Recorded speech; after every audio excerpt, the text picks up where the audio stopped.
welcome to the second video in this three-part nutrition video series for active souls, friends, and family.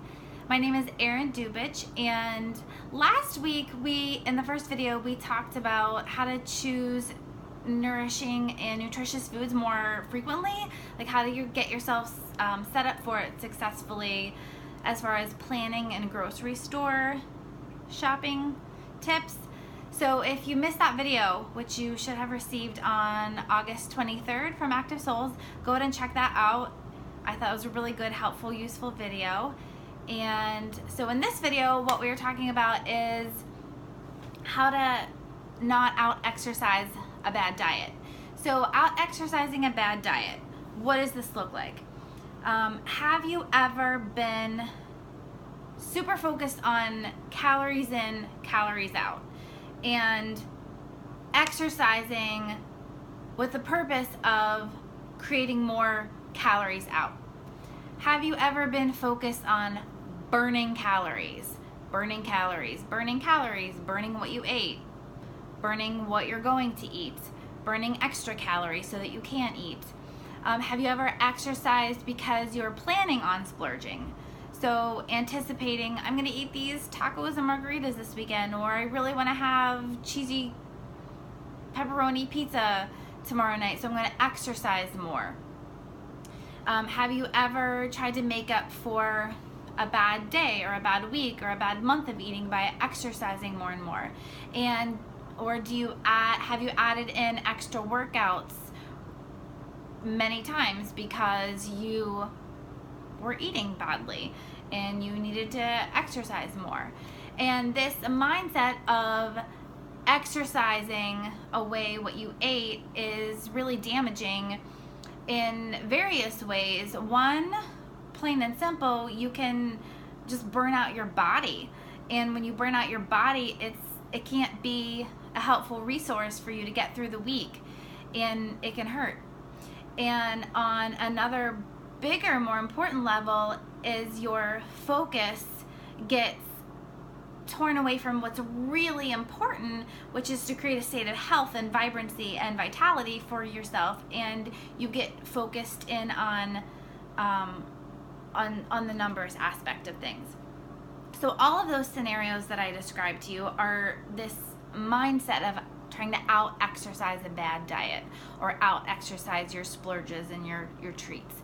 So when you try to make up for what you've eaten and what you've drank, this is being driven by either not feeling good enough,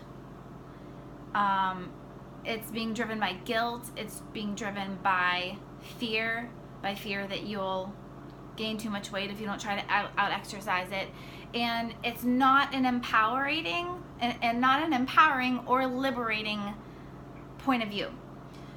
So how do you move from this point of view of being motivated by fear and guilt and shame and not being good enough to being motivated by a more broad perspective of feeling better, which is what we all really want when we are wanting a more healthy lifestyle? What we're wanting when we want a more healthy lifestyle is we want more vibrancy, more vitality, more strength, more feeling of being alive, more joy, more real pleasure, more radiance, more lightness, more energy, more clarity. That's what we really want. But then when we get focused on burning calories and trying to make up for what we did that was bad, it again takes the focus off of what is really good. So how do you move from fear-motivated actions to this broader perspective that's more liberating? And so I have some tips for you on this. And I do want to mention, for all of you that have not watched the first video and gotten a minute or two of my own history and why I am very credible giving you all of these tips and all of this stuff, is because I myself have lost and kept off about 75 pounds for 7 or 8 years, many years, and I've never regained any of my weight. I never did a diet. I've never owned a scale. I have gotten trapped early on in my journey by this idea of counting calories, and it was never helpful. It didn't help me at all. It kept me at a plateau. It kept me cycling. And so my first tip for you all to move to a more empowering perspective is to take a break from the numbers.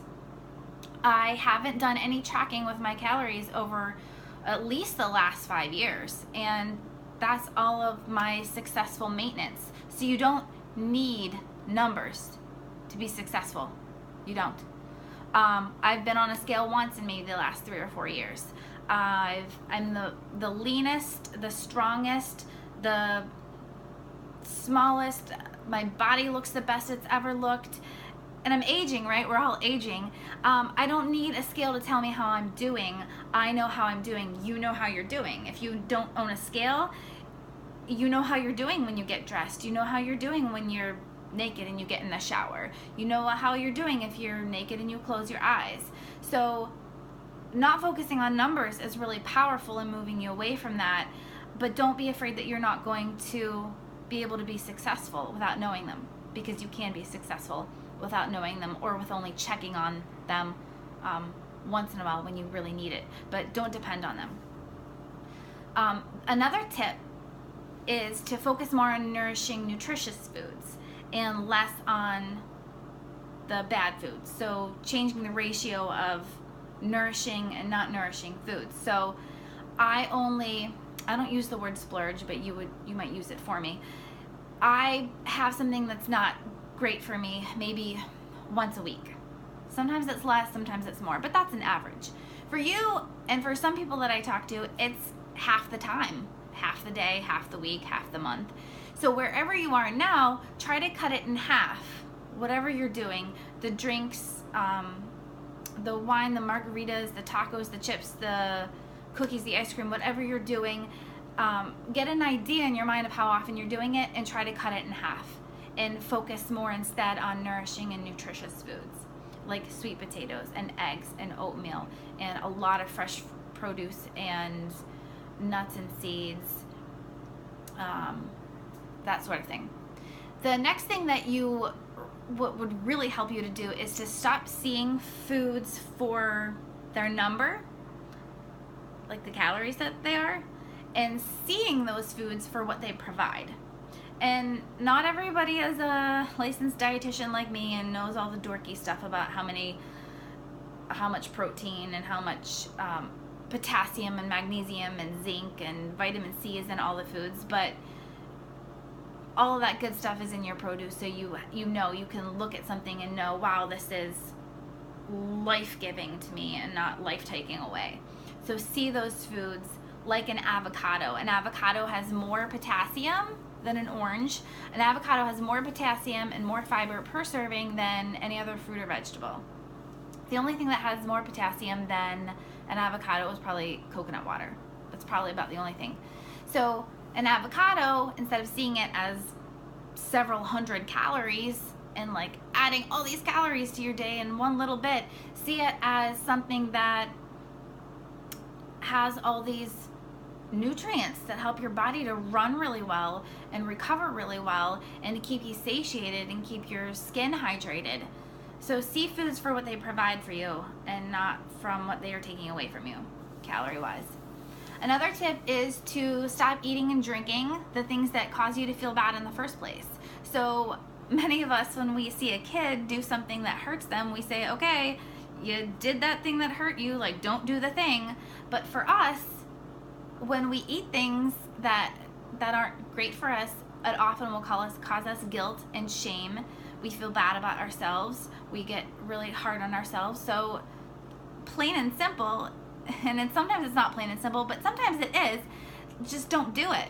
Don't eat the pizza. What I actually do, what has helped me, if I'm having the impulse to eat something, I press pause.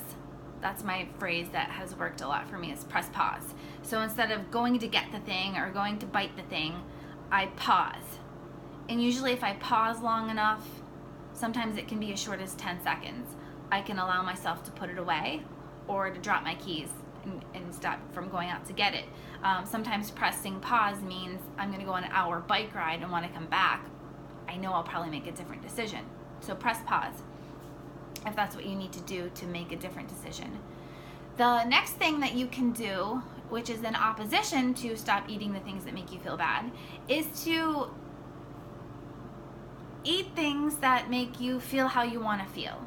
Many of us don't know how we want to feel. We know how we don't want to feel. So we know that we don't want to feel tired, or we don't want to have a headache. We don't want to feel fat. We don't want to feel foggy and not having clarity. But what we do want to feel is we want to feel a lot of those things that I mentioned a little bit ago. We want to feel vibrancy, vitality, strength, lightness, those sorts of good things. So what can you eat that will make you feel those things? And there's an incredibly strong connection. I mean, it's just linked like this between digestive health and cognitive health. So literally, what you feed yourself is how you think and how you feel. So when you eat sugar and you eat a lot of white carbs and you have alcohol, that causes fatigue and lack of clarity and lack of energy in those things, because they're inherently linked. So when you eat a lot of fresh produce that has a lot of vitamins and nutrients in it, then that gives you clarity, gives you energy. So begin to care about how you feel and wonder how you want to feel, and eat things that will help you to feel that way. Another tip that can get you to moving in the right type of motivation is to begin viewing exercise in a more empowering way.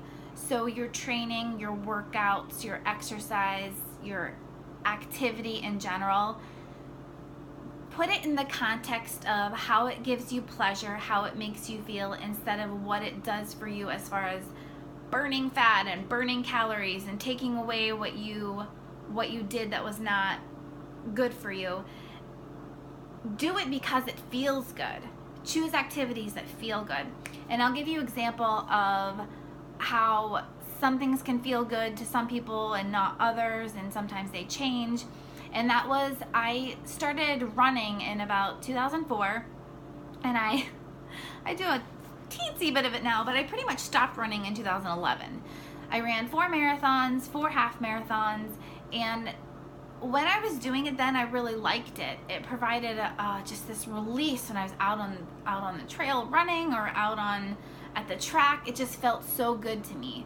And then it stopped feeling good, and I pursued weight training and biking, and those things felt amazing to me. So I did more of those and less running, and those things still feel good to me, the strength training and the biking. But a year or two ago, I started doing yoga and just fun dancing around the house a lot more. So I do things that feel good to me. I don't do things because I think they're going to get me some result because they're working for some other person. And I think one of the only exceptions for that would be strength training, because it's proven that having a leaner body mass will help you to stay leaner throughout your life, and it helps you to increase your metabolism, or keep your metabolism steady throughout your life as you age, and it helps you to improve your balance and decrease your risk of osteoporosis and other bone diseases. So strength training is for everybody, but there are many different ways to strength train, as a lot of you may know. And the last tip for you to move from a motivation of fear to a motivation that's more empowering is to stop using food to make yourself feel better and feel more satisfied. And this is problematic for a lot of us. It's an issue for a lot of us at one time or another, and many of us use food to feel better. That's the reason I had gained all that excess weight through my teens and my 20s, is because when I wasn't feeling how I wanted to feel, that's what I did. I ate. And so one very powerful thing that I did for myself to stop doing that on a practical level was that I made myself a list of things that I could do that were nourishing, that made me feel really good, but then again were nourishing and not harmful. So eating ice cream felt good, harmful, effective shame and guilt. what I put on this list was calling my mom, talking to my best girlfriends, having a cup of tea, dancing, reading, drawing a bath with essential oils, cooking some sort of soup or stew because that was nourishing and it felt creative to me. Yoga. There were a lot of things. I literally had a list so that at the beginning of this journey into making myself feel better and in a more empowering way, I had a practical list of things that I could do instead of eating extra cheese and crackers. So I hope with the tips that I've shared with you today that you can rethink why you're doing what you're doing, why you're choosing the things that you're choosing, and to do it because you know that what you really want is to feel more liberated and feel more light and feel more vitality in your life. And it's very freeing to move into that perspective from this perspective of just focusing on numbers and achieving a certain result, because you deserve to feel better today and not 6 months down the line anyway. So I hope that you learned a lot in this video. Stay tuned for the third video, which will come on Wednesday, September 6th. And we are having a free call, which I'm going to host on September 13th. And you'll receive the details for that in this email that you got and the upcoming emails.